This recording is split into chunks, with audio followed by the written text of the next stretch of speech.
जग और न आए महात्म में, अवतार उजागर आन कियो। तिनके दुख कोटक दूर गए, मथुरा जिन अमृत नाम पियो। ए पद्धत ते मत चूके रे मन, भेद भेद न जान बियो। पर तच्छ हृदय गुरु अर्जन के, हर पूरन ब्रह्म निवास लियो। धन गुरु अर्जन देव जी महाराज जगत दे च एक ऐसे अवतारी पुरुष ने जिन्हां दी मिसाल घट ही मिलती है।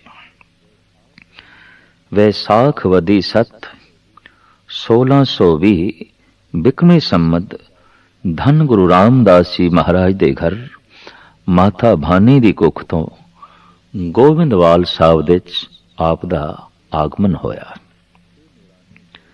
ए नूरानी जोत उस थां ते ही उजागर हुई। गोविंदवाल दी धरती नूं ए माण हासिल है।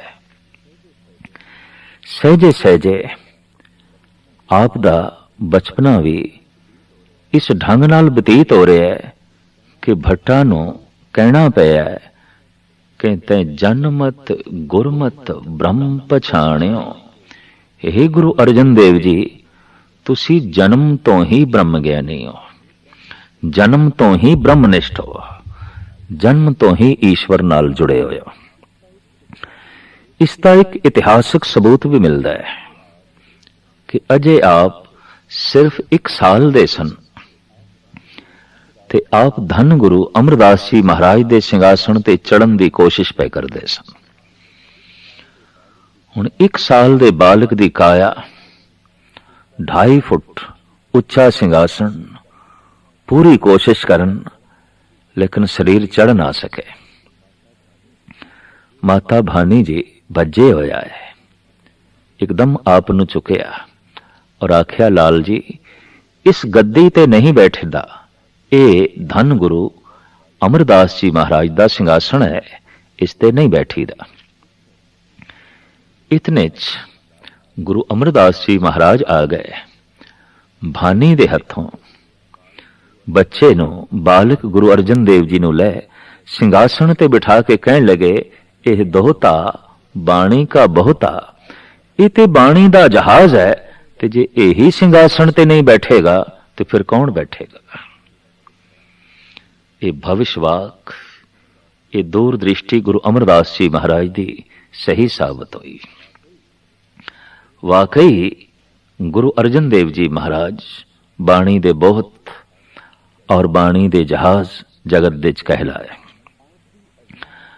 आप दी अजीम देन हरिमंदिर ते फिर तरन तारण दा महान तीरथ ते अस्थान है। कहंदे ने जद आपने हरिमंदिर तामीर कराण दी सोची, उसारण दी सोची, तो आप दे अंदर ख्याल आया, नींह किस कोलों रखाई है, बुनियादी पत्थर किस कोल रखाई है। आपने इसकी नींह साईं मियां मीर पासों रखाई। इस तरीके नाल वितकरियां तो उच्ची दुनिया, भेदभाव तो उच्ची दुनिया का सबूत आपने मुहैया किया। हरिमंदिर साहब दी नींह साईं मियां मीर ने रखी, जो सिख इतिहास दे पूर्ण तौर ते उजागर है। गुरु अर्जन देव जी महाराज दी होर अजीम देन धन गुरु ग्रंथ साहब जी महाराज दी संपादना। गुरु ग्रंथ साहब जी महाराज पोथियां दे रूप दे सन।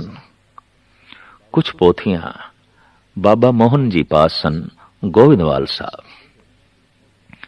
कहंदे ने बाबा बुढ़ा जी पोथियां लैण लई गए, मायूस लौटे।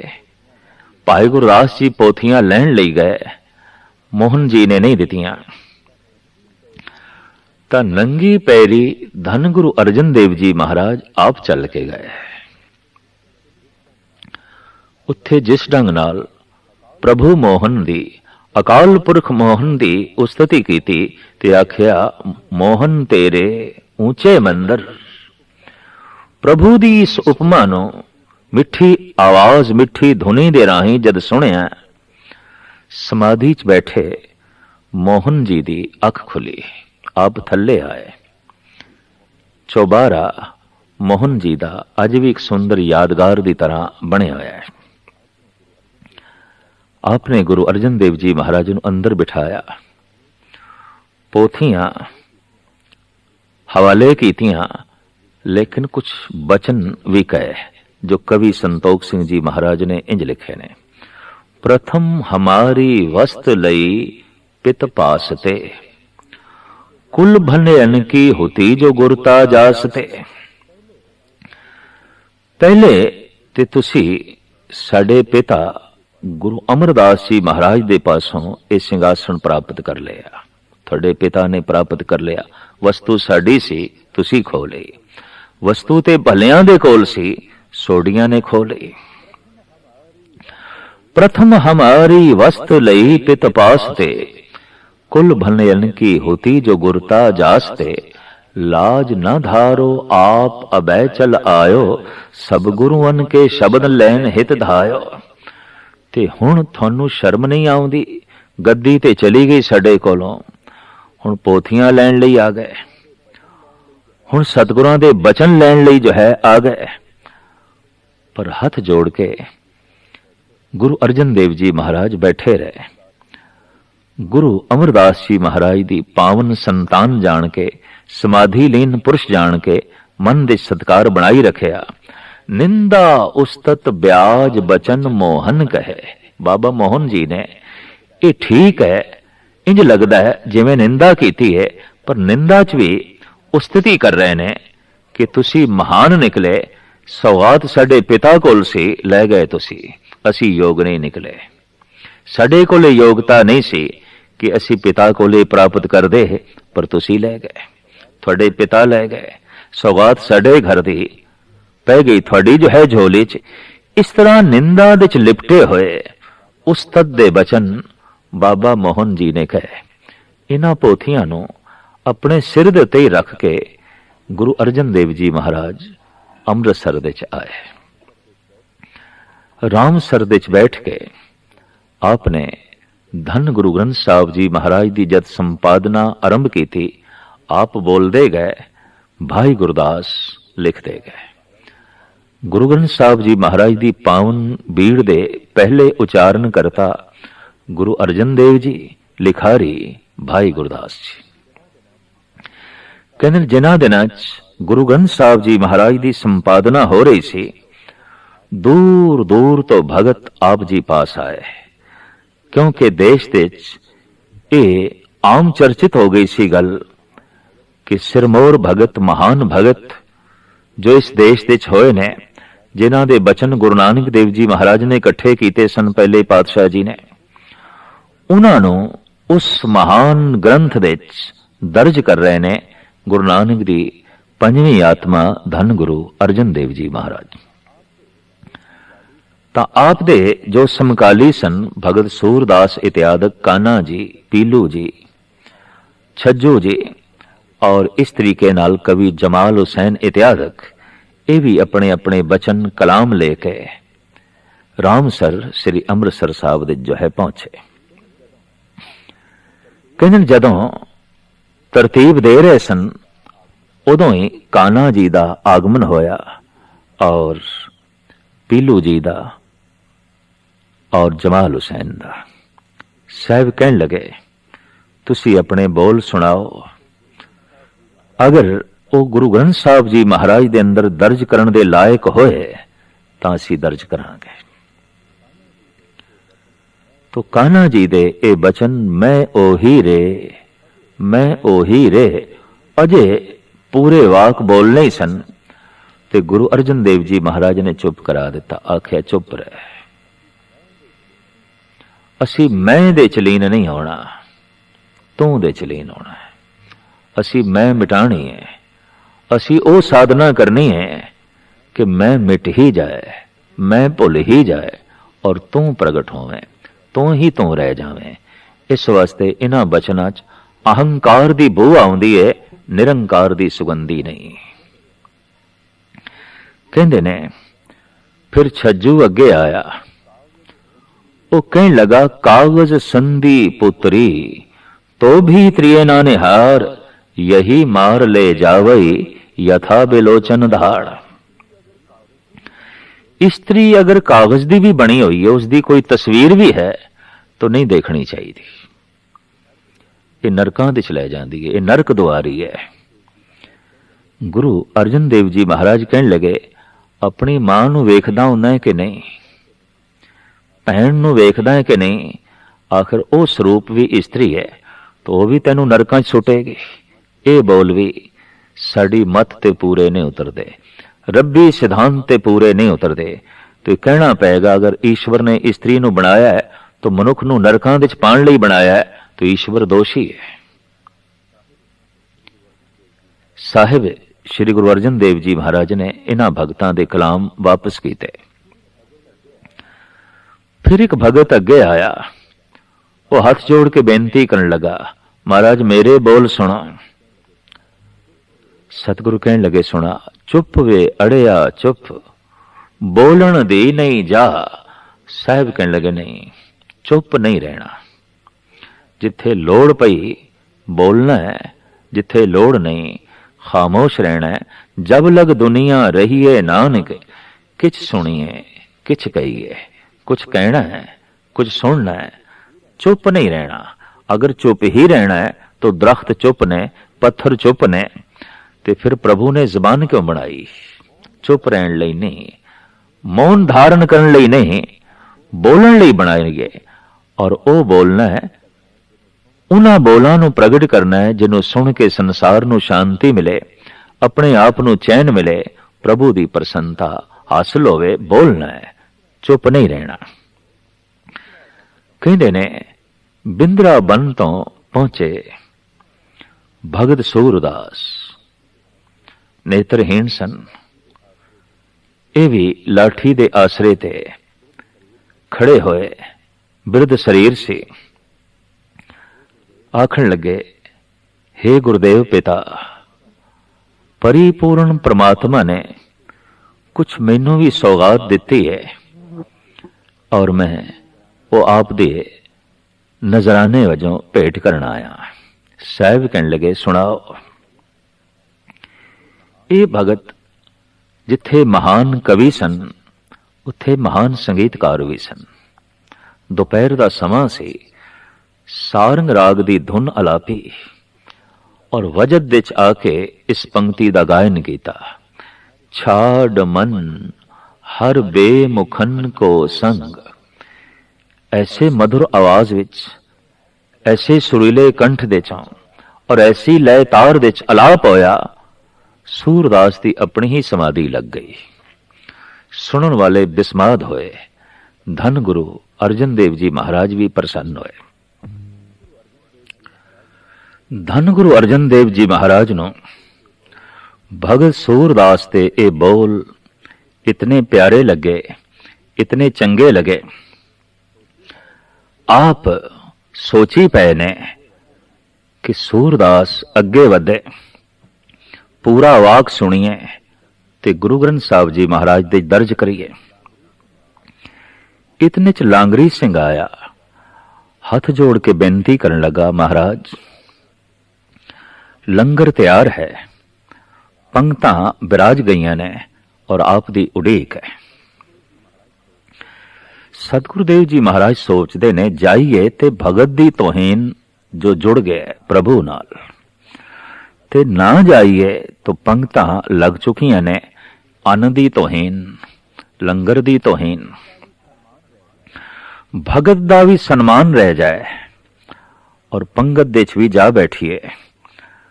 तो गुरु अर्जन देव जी महाराज ने भाई गुरदास नूं हुक्म कीता कि आप इन्हां दी एक पंक्ति ही दर्ज कर दो। गुरु ग्रंथ साहब जी महाराज दे अंदर इस भगत दी इक्को ही पंक्ति है, छाड़ मन हर बेमुखन को संग। भाई गुरदास जी ने यह पंक्ति दर्ज करके कबीर जी दा बाद दे एक शब्द चढ़ाया गया, सारंग राग की समाप्ति हुई। तो भाई गुरदास जी कहने लगे, महाराज जगत नूं किस तरह पता चलेगा, संगतां नूं ये बोध किस तरह हासिल होवेगा कि ये पंक्ति भगत सूरदास जी दी है। साहब कहने लगे, इसका सिरलेख लिखो। हुण पंक्ति लिखवाउण तो बाद सिरलेख लिखवांदे ने। उपर लिखो, सारंग महला पंजवा सूरदास।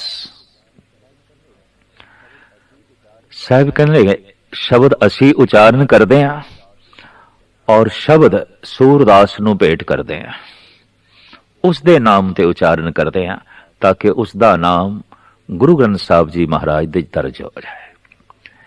गुरु अर्जन देव जी की सोच ने सूरदास नूं अमर करने का जज्बा।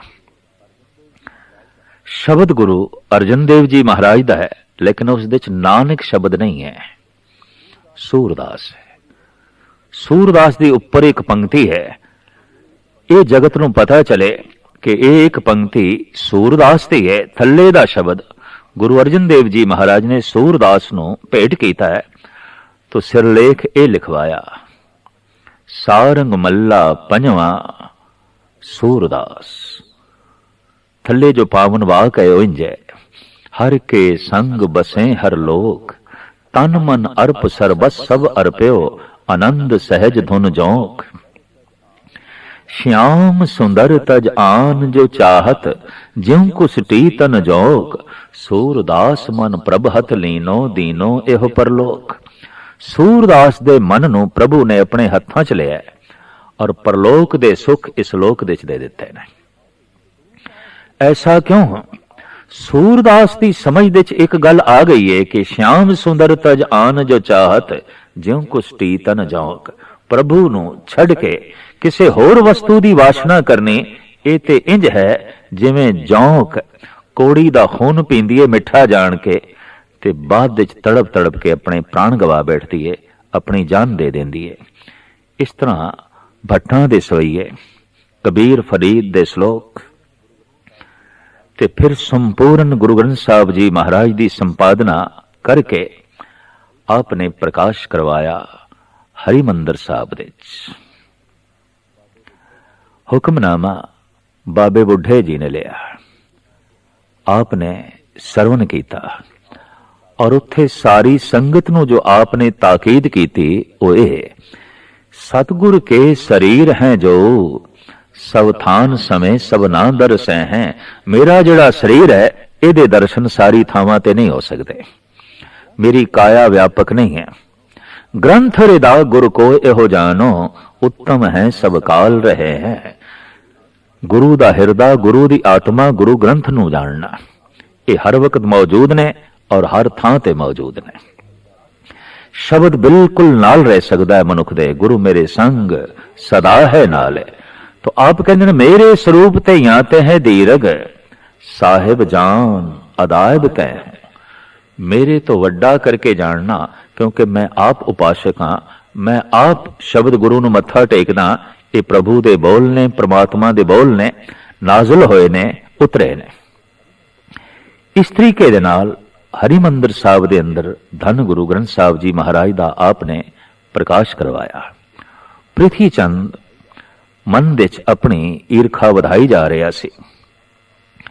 कहंदे ने चारों पासे मसंदां दी आमद भी रोक दिती, संगतां दी आमद भी उसने जबरन रोकी,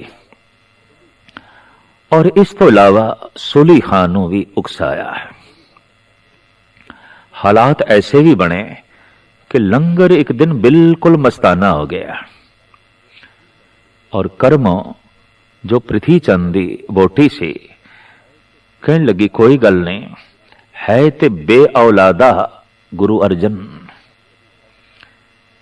ये सारी संपत्ति साडी है, ये सारा धन मान प्रतिष्ठा साडी है, ये है ते बे औलादा। कहते ने ए बोल जगत माता गंगा नूं चुभे। जो आप दी सुपत्नी सी गुरु अर्जन देव जी महाराज थी। इस तरह दे बोल।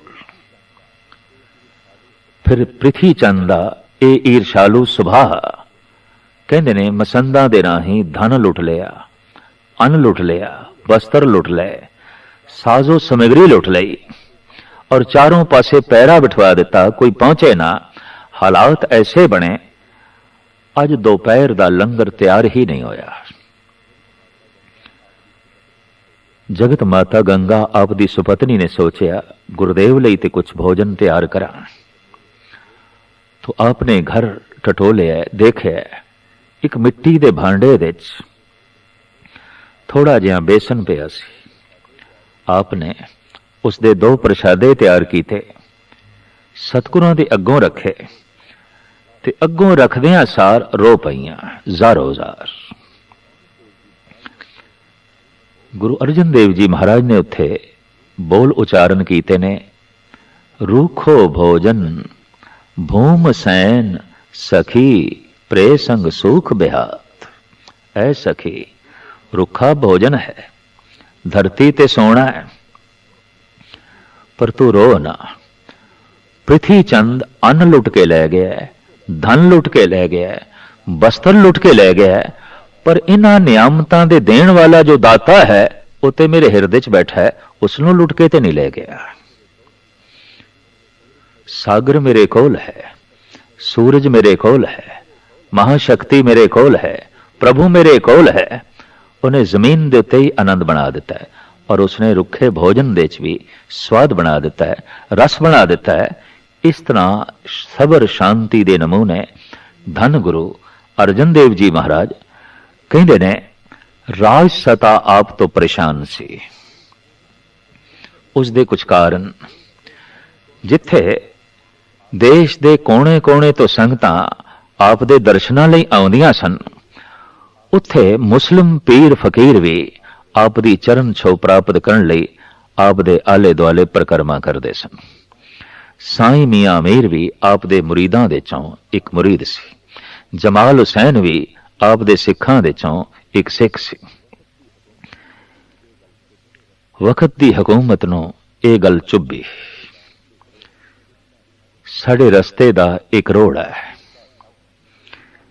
और इसदा सत, इसदी तपस्या, इसदा ज्ञान इतना उजागर हो रहा है कि सारे देश नूं प्रभावित कर रहे हैं। साडी सता लई किधरे खतरा ना हो जाए।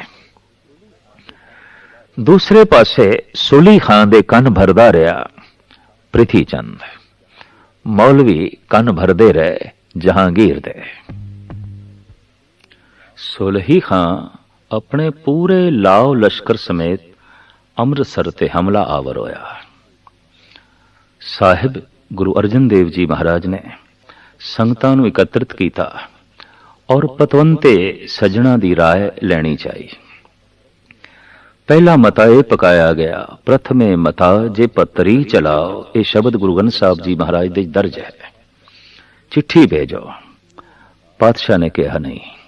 द्वितीय मता दो मानुख पुठाओ, 2 बंदे भेजिए, वो सुली खान नूं समझान। साहब कहने लगे नहीं। तृतीय मता किछ करो उपाया, फिर महाराज असी खुद लड़ाई लई तैयार होइए। शस्त्र तैयार करिए, बस्तर तैयार करिए, खुद लड़िए। नहीं, इस मते नूं भी सतगुरां ने रद्द कर दिता। तृतीय मता किछ करो उपाया, मैं सब किछ छोड़ प्रभ तू ही दे आया। हे ईश्वर, बस तू ही मददगार है, मैं सब कुछ तेरे हवाले कीता है। रस्ते विच घोड़ा ऐसा मछरिया, लगाम टुटी और यह घोड़ा भज पिया भट्ठे की तरफ, जिथे अग लगी हुई सी, इट्टां पक रही सन। उसे भट्ठे च एक घोड़ा गिर गया और सुलही खां गिर गया। इस तरह वह जिंदा ही जल के खाक हो गया। अमृतसर नूं खाक करदियां करदियां खुद ही खाक हो गया, खुद ही मिट्टी हो गया। सता दा मुखी जहांगीर, उसने गुरु अर्जन देव जी महाराज नूं सद्दा भेजिया और आख्या, इस्लाम संबंधी गुरु ग्रंथ साहब जी महाराज दे कुछ वाक ने, इन्हां नूं कढ़ दिओ।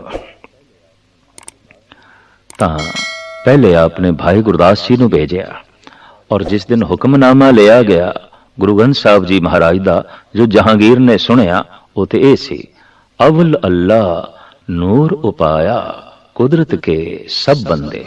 इन्हां बचनां नूं सुन के जहांगीर चाहे प्रभावित होया है, लेकिन राजनीतिक सी। सत दा इतना प्रताप वधदे होया वेख के उसनूं औखियाई सी। मुर्तजा खान दे हवाले गुरु अर्जन देव जी महाराज नूं कर दिता। हवेली दे गुरु अर्जन देव जी महाराज नूं बंद कर दिता गया और खुलियां सजावां देण दी छूट दे दी गई। चंदू ने भी अपने अंदर जो बदले की भावना सी उसनूं उजागर किया, क्योंकि धन गुरु अर्जन देव जी महाराज ने चंदू की लड़की का रिश्ता गुरु हरगोबिंद साहब जी महाराज लई लैण तो इनकार कर दिता सी। इस तरह पहले आप नूं तत्ती तवी ते बिठाया गया, फिर ओवल दी देग दे उबालिया गया, फिर जिस्मां दे ये जिहड़े छाले ने इन्हां दे उत्ते ठंडा पानी पाण लई रावी दे खड़े करन दा सोचिया ही गया। साईं मियां मीर दी आमद हुई, आपने ये हालत वेखी, रो पे। उस वक्त साहब कहने लगे, सुन कहा सतगुर ने मियां छोड़ो प्रीति चाम से, क्या हुआ तन तप गया मन शांत है हरि नाम से। आप रावी दे कंडे ते पहुंचे, गहरे पानी दे आप नूं लै गए। दोखियां दा ते ख्याल सी कि जले हुए पिंडे नाल जैसे ठंडा पानी छुएगा तड़पना ज्यादा होगी, तकलीफ ज्यादा होगी।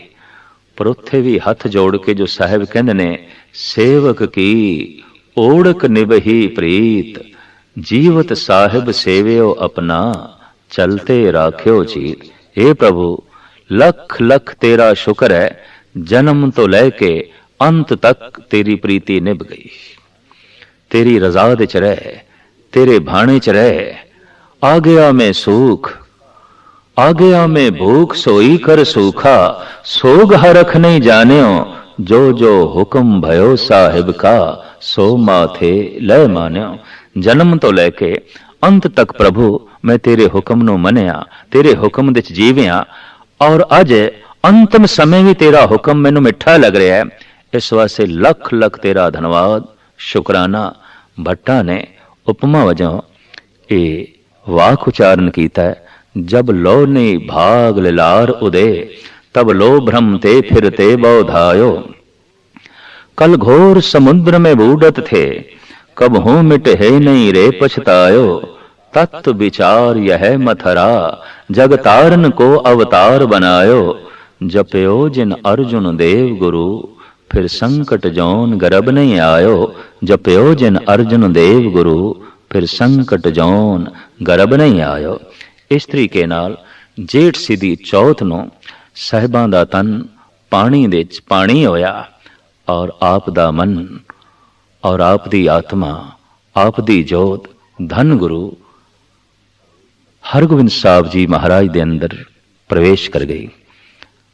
ये शहीदी साका जेठ सिद्धि चौथ नूं जो वापरिया, उस तो बाद सिख जगत दे गुरु घर दे शहीदी दी एक श्रृंखला चली। आप नूं शहीदां दा सिरताज कहंदे ने, सिरमौर कहंदे ने। शांति दी आप मूर्ति, सबर दा आप मुजस्मा, ज्ञान दे आप सागर, सेवा दी मूर्ति। सेवा सिमरन दी दात वंडदियां वंडदियां, शुकराना करदियां करदियां जेठ सुदी चौथ नूं आप इस ढंग दे नाल शहीदी साके द्वारा प्रभु विच लीन होए और अपनी आत्मा नूं अस्थाई रूप दे अकाल पुरख दे विराजमान कीता।